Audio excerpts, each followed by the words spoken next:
My sister posted photos of her standing in front of a house with the caption, "My dream house." But no matter how I looked at it, it was my house.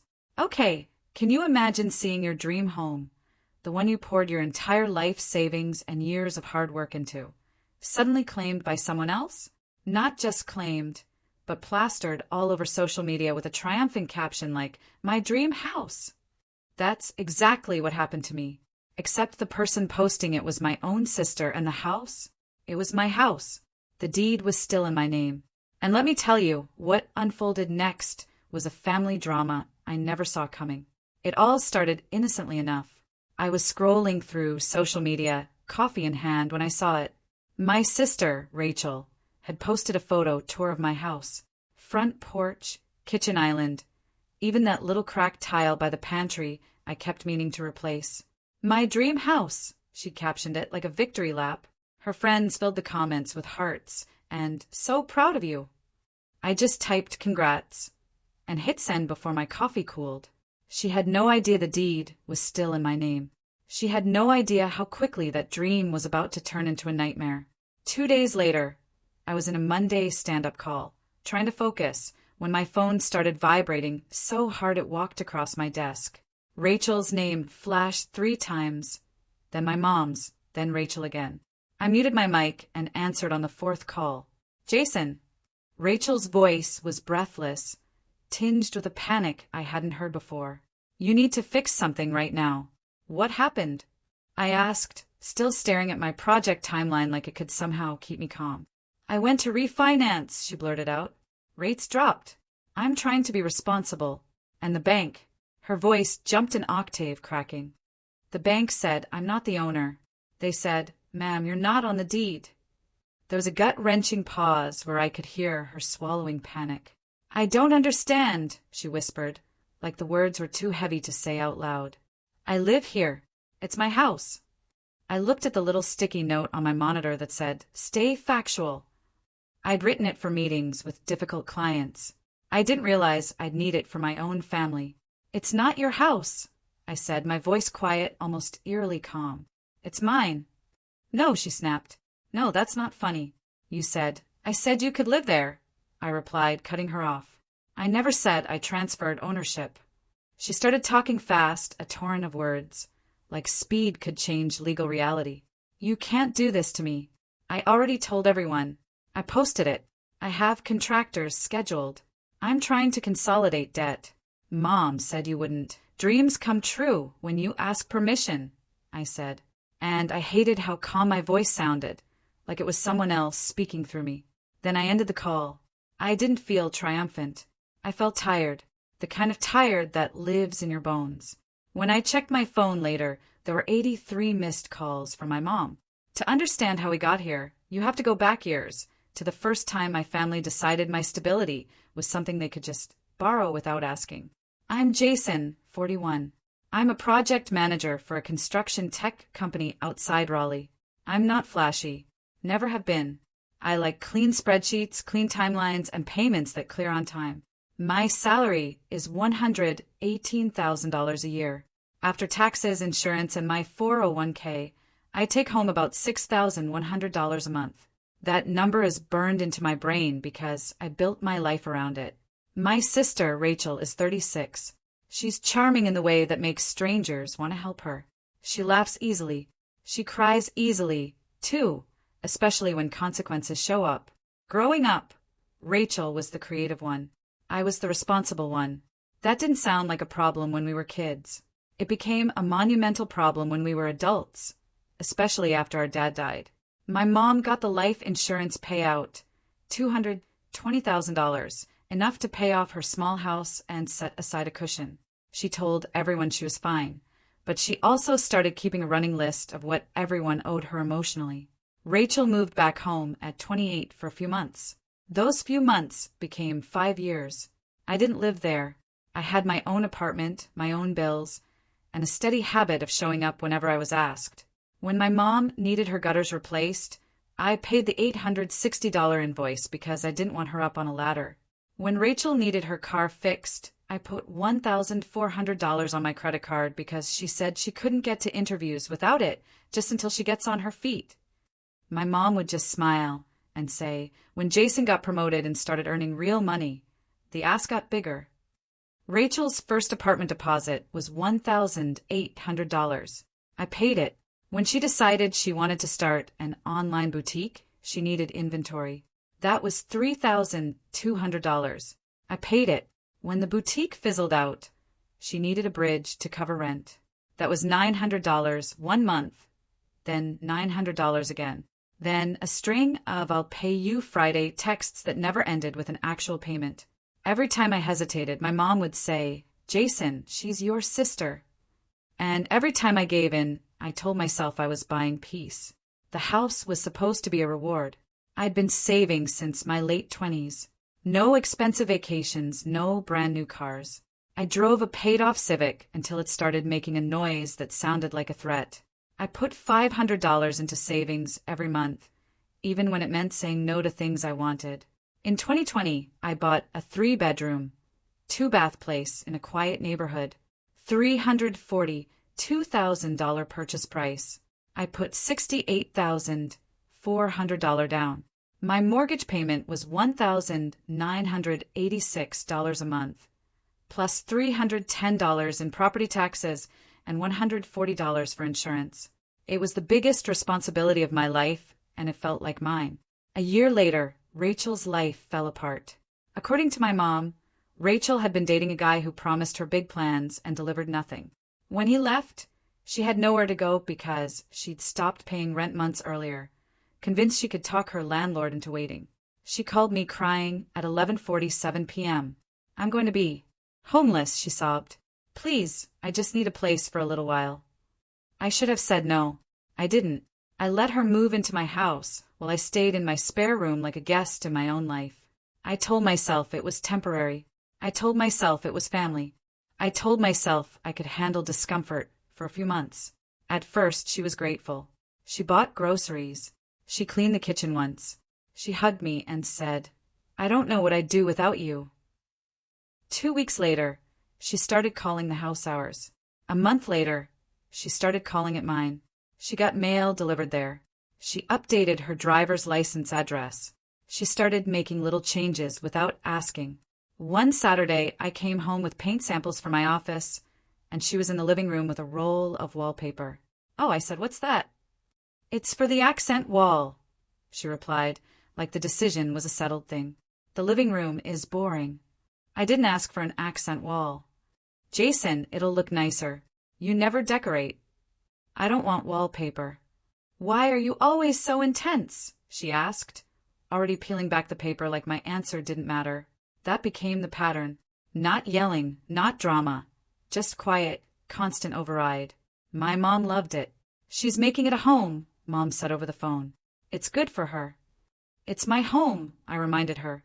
"She's your sister," Mom replied, like that was the same thing.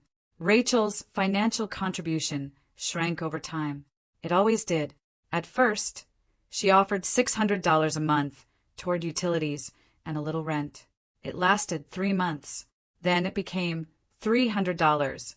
Then it became, "I bought groceries, that counts." Then it became nothing. When I brought it up, she'd look wounded. "You want to charge your own sister rent," she'd say. "That's cold." I wasn't trying to profit. I was trying to keep my budget from bleeding. Electricity averaged $180 a month, with her constantly running the dryer. Water jumped from $55 to $120. Internet was $79. My grocery bill doubled because she ate like someone who never planned meals, just reacted to hunger. Then came the bigger costs, the ones you can't ignore. The HVAC needed repairs, $2,480. The roof had a leak, $1,900. The dishwasher stopped draining, $640. Rachel would nod sympathetically, then say, "Homeownership is so stressful," like it was her stress to claim. If I sounded annoyed, my mom would get involved. "Rachel is trying," she'd insist. "You always act like she's doing it on purpose." "Mom, she posted a picture of my backyard last week and called it her sanctuary," I said once. Well, maybe you should be happy she's finally stable, Mom replied. That word again, stable. As if my stability wasn't something I earned, but something that simply existed for other people to lean on. The moment the lines really blurred was the plan. It started as a casual conversation at my mom's kitchen table, the place where most family decisions got made without me. Rachel was scrolling through her phone, looking at houses, even though she was already living in one. I just want something that's mine, she said, her voice soft. Mom reached over and squeezed her hand. You deserve that. Rachel looked at me. I mean, this house. It's basically mine, right? I've put work into it. I stared at her. It's not basically yours. It's mine. Mom frowned like I'd insulted her. Jason, she said, you're single. You don't need a 3-bedroom house. Rachel needs stability. I felt something tighten in my chest. I bought it, I said. I pay for it. And you're good at that, Mom replied, like she was complimenting me. You're good at carrying things. Rachel's eyes got bright, hopeful. Maybe you could just transfer it to me, she said. Eventually. Not right away, just when it makes sense. When does it make sense? I asked. Soon, Mom said quickly, when Rachel is back on her feet. Rachel nodded like it was already decided. I'll make the payments. I can handle it. I just need a chance. I didn't yell. I didn't storm out. I just sat there, hearing the way they were talking about my house like it was a family asset we were assigning, not a contract I signed, a loan I took out. I'm not transferring the deed, I said. Not now. Mom's face hardened. Why are you so difficult? I'm not difficult, I said. I'm being careful. Rachel's smile vanished. So you don't trust me? It's not about trust, I replied. But it was. It was about the fact that I'd never seen her carry a burden for longer than it took to get bored. They didn't let it go. They just changed tactics. Rachel started calling the house her dream home in casual conversation. Mom started referring to it as Rachel's place when talking to relatives. My aunt congratulated Rachel at Thanksgiving for becoming a homeowner, and Rachel didn't correct her. Each time it happened, I felt smaller in my own life, like my name was being erased from my own paperwork. I should have drawn a hard line then. I didn't. I thought if I stayed calm, if I stayed reasonable, the truth would eventually speak for itself. I didn't realize my family wasn't confused. They were practicing. The social media post was what finally flipped the switch. I wasn't even looking for it. A coworker mentioned it casually during lunch. Hey, he said, chewing slowly. Isn't that your kitchen?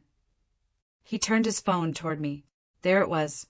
Rachel, smiling in my doorway, holding a big cardboard key, like someone had handed her a prize. The caption said she'd worked so hard and finally made it. The photos were a full tour. My living room, my backyard, the corner of the hallway where I'd measured the wall for a bookshelf. The comments were full of applause. You deserve this. So inspiring. Homeowner vibes. Rachel replied to almost everyone with heart emojis and thank you. My hands went cold, not from anger, but from clarity, because it wasn't just a lie. It was a public claim, a story she was building in front of witnesses. I clicked her profile. More posts, more hints, making upgrades to my place, feeling grateful for my home. Can't wait to refinance and make it really mine. That last line made my stomach drop. Refinance. I didn't respond with a paragraph. I didn't start a family group chat war. I didn't type out a lecture. I commented, congrats. Because part of me was still hoping she'd see it and realize I saw her. I wanted her to stop on her own. I wanted a peaceful ending. Then I opened my laptop. I pulled up every document related to the house. The closing paperwork, the deed, the mortgage statement, the insurance policy, the property tax records. Everything was in my name, exactly as it should be. I checked my bank account. The autopay had been running like clockwork, $1,986 on the first of every month. The utility bills were in my name, too, because I'd never moved them over, not fully trusting she'd pay them. Even the home warranty was on my card. Then I called my mortgage servicer, not to threaten anything, but to understand. The representative confirmed what I already knew. No one can refinance without being on the deed, she said. And if someone attempts it, we can note the account, but ownership is clear. After that, I called an attorney, not to get her, not to punish her, but to protect myself from the kind of mess families create when they decide paperwork is optional. The attorney asked simple questions. Is she paying rent? No. Is there a written lease? No. Has she been there more than a year? Yes. Then you need to treat this like a tenancy, he said. If you want her out, you do it legally. If you want her paying rent, you put it in writing. Either way, you need a plan. A plan. That word was usually something I used for product launches, not my own family, but I wrote one anyway. I drafted a formal lease with a month-to-month term. Fair rent for the area was $2,150, but I set it at $1,200 because I wasn't trying to squeeze her. I just wanted her to participate in reality. I built it like a project schedule. Start date, payment date, late fee, utility responsibilities, maintenance boundaries, no renovations without written approval. I also drafted a notice, not an eviction threat, a simple written notice that if she didn't sign the lease and start paying, she'd need to move out within 60 days. The hardest part wasn't the paperwork. It was the feeling in my chest when I printed it. Guilt rose fast, like my body was trained to protect my family from discomfort. Then another feeling showed up under it. Relief. Because for the first time in years, I wasn't reacting. I was choosing. I backed everything up. Screenshots of her posts, texts where she called it her house, messages from my mom referring to it as Rachel's place. I saved them in a folder labeled house, the same way I'd label a folder at work. Clean, clear, not emotional. That night, Rachel came home humming, swinging a bag of takeout like she'd had a good day. Hey, she said brightly, did you see my post? Yes, I replied. She grinned. It's blowing up. People are so supportive. I nodded slowly. We need to talk. Her smile slipped. About what? I held my voice steady. About the house. About what you're telling people. About what you're planning with the bank. She rolled her eyes like I was being dramatic. Jason, relax, she said. It's social media. It's not just social media, I replied. It's my name on the deed. She waved her hand. We're family. It's basically mine. That old sentence delivered like a shrug. Something inside me clicked into place, so quietly she didn't notice. I didn't argue. I didn't beg her to understand. I went back to my room, opened my laptop again, and scheduled a meeting. Not with a client, with my family. We met at my mom's house on a Saturday afternoon, the kind of day she liked because it felt normal. The table was set. Coffee was poured. The TV was off, which meant she wanted control of the room. Rachel arrived first, confident, wearing a new sweater like she dressed for her own success. Mom hugged her tight. My homeowner, she said, loud enough for me to hear. Rachel smirked at me as I walked in. I sat down without comment and put a folder on the table. Mom's eyes narrowed immediately. What is that, documents? I said. Rachel laughed, light and dismissive. Oh my God, Jason. Are you seriously bringing paperwork to a family talk? Yes, I replied. Because this isn't a vibe. It's a house. Mom frowned. Why are you making this so formal? I took a breath. Because Rachel is telling people she owns my home. She's trying to refinance a house she doesn't own. Rachel's face flashed with irritation. I wasn't trying to refinance behind your back. I was just exploring options. You told people you bought it, I said. So what? She snapped. It's not hurting anyone. It's hurting me, I replied, still calm. It's creating a story that isn't true, and it's setting me up for a fight later when you realize reality doesn't match your posts. Mom leaned forward. Jason, you're overreacting. She lives there. She deserves a break. I gave her a break, I said. For 18 months. Rachel crossed her arms. You act like you've been doing me this huge favor. I've been improving that house. You put wallpaper on one wall after I said no, I replied. That's not equity. Rachel's cheeks flushed. Wow. Mom slapped her hand on the table. Enough. Don't talk to your sister like that. I opened the folder and slid the first paper across the table. This is the deed, I said. My name. Only my name. Rachel didn't pick it up. She stared at it like it was an insult. Mom's voice got sharp. We know it's in your name. That's what we're trying to fix. I looked at her. It's not something that needs fixing. Rachel leaned forward, eyes bright with anger now. So what? You're just going to hold it over my head forever? No, I said. I'm going to set terms. I slid the lease across next. Rachel's mouth fell open. You're charging me rent. It's a month-to-month lease, I replied. $1,200 a month. Utilities transferred into your name within 30 days. No renovations without approval. Mom looked like I'd dropped something dirty on her table.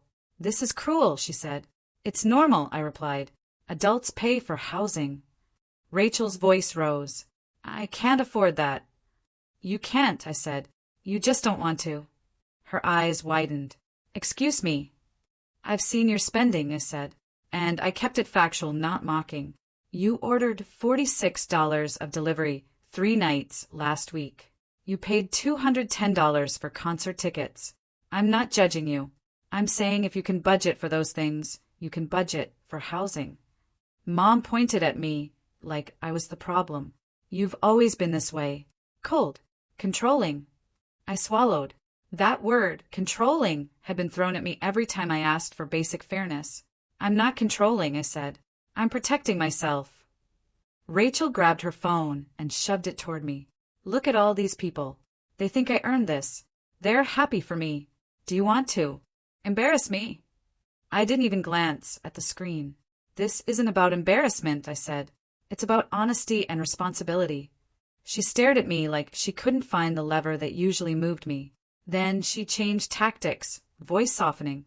Jason, she said, I thought you loved me. I thought you wanted me to be okay. I do, I replied. That's why I'm doing this now, while we can still handle it calmly. Mom shook her head, eyes wet. How can you do this to your own mother? Do you want me worrying about Rachel? I kept my hands flat on the table. You can worry if you want, but you can't solve it with my mortgage. Rachel's voice snapped back to angry. So, what happens if I don't sign? I slid the notice across, slow and steady. Then you have 60 days to move out, I said. Legally. Peacefully. I'm not changing the locks. I'm not throwing your things outside. I'm giving you time. Rachel stared at the paper like it was a cliff edge. You wouldn't, she whispered. I will, I replied, because I can't live like this anymore. That's when my mom's phone buzzed. She looked down and her face tightened. It's your aunt, she said. She saw Rachel's post and wants to know when she can come see the house. Rachel's eyes flicked to me, almost pleading now, like she wanted me to save her from the lie she'd built. I didn't rescue her. I didn't attack her either. I stood up and gathered the folder. You can tell her whatever you want, I said, but I'm done pretending. Rachel jumped up, too. You're ruining my life. I met her eyes. No, I'm handing it back to you. Mom stood, voice shaking. Jason, don't walk out. We're family. I paused at the doorway. I'm family, I said. That's why I'm being honest. The lease is fair. The timeline is fair. The boundary is firm. Then I left, got in my car, and drove back to my house. My house. The calls came in waves after that. Rachel texted first. Angry paragraphs that swung between blame and pleading. My mom left voicemails that started with sighs and ended with guilt. I didn't respond immediately. I waited until my nervous system settled, then answered once, clearly in writing. The lease stands. 60-day notice stands. I'm willing to help you find an apartment. I'm not transferring the deed. That was it. A week later, Rachel showed up at the house with my mom. They didn't knock politely. They knocked like they owned the place. When I opened the door, Rachel held up her phone. Look, she said. People are asking questions now. They're saying I'm lying. I nodded. Then tell the truth. Mom's face tightened. Jason, she's suffering. I'm not trying to make her suffer, I said. I'm trying to stop the slow bleed that's been happening for years.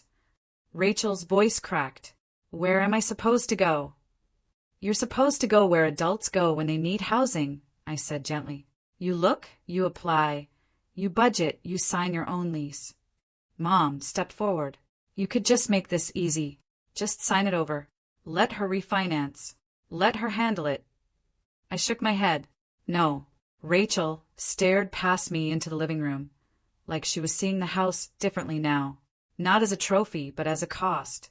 She didn't sign the lease. Not because it was unfair, but because signing would mean admitting the truth. Instead, she spent the next month trying to pressure me into changing my mind. She told relatives I was holding her hostage. She told friends I was jealous. She told my mom I was punishing her. I didn't argue in group chats.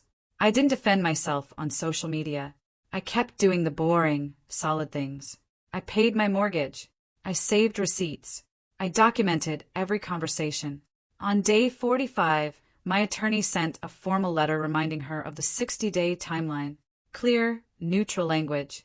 No threats beyond what the law already allowed. Just facts. That letter changed the atmosphere. 2 weeks later, Rachel packed. It wasn't dramatic. It was quiet. She moved boxes into a friend's SUV. My mom stood in the driveway, wiping her eyes. Rachel wouldn't look at me.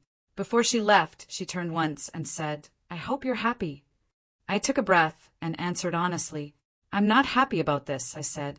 "I'm relieved I'm finally being honest." She left without replying.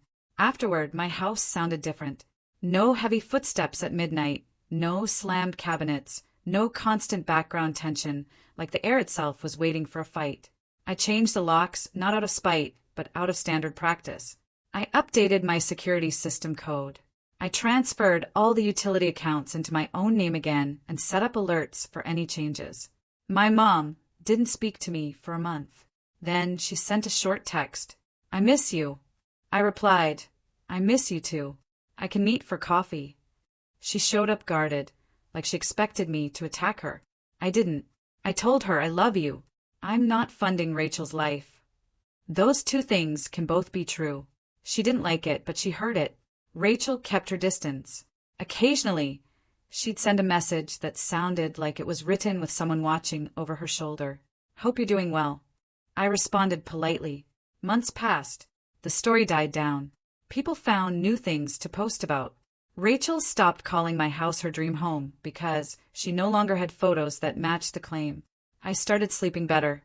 I started cooking again without rushing. I finally replaced the cracked tile by the pantry. I painted my office the color I'd wanted before I started negotiating my own life. It wasn't a victory. It was a correction.